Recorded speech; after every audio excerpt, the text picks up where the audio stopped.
Hi, this is Terry from Bonsai Tree, and I'm going to show you how to install the Dremel flexible shaft to your Dremel machine. So first you take your Dremel machine and you need to remove the collet nut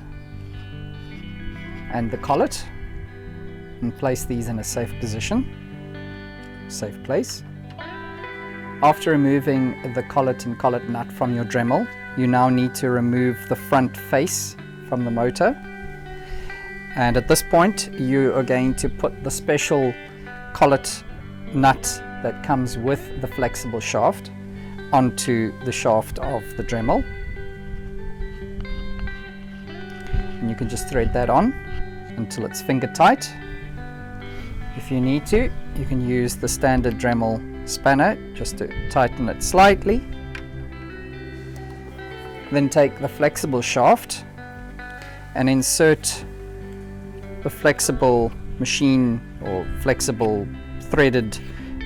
part into the collet,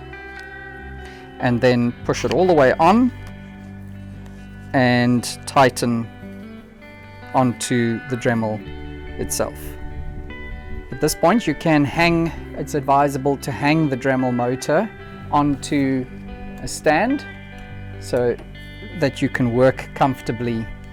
with the flexible shaft. To start using the flexible shaft, you will now put the Dremel collet into the front of the flexible shaft, followed by the collet nut, and then of course you can insert any accessory that you wish, and then finger tighten again,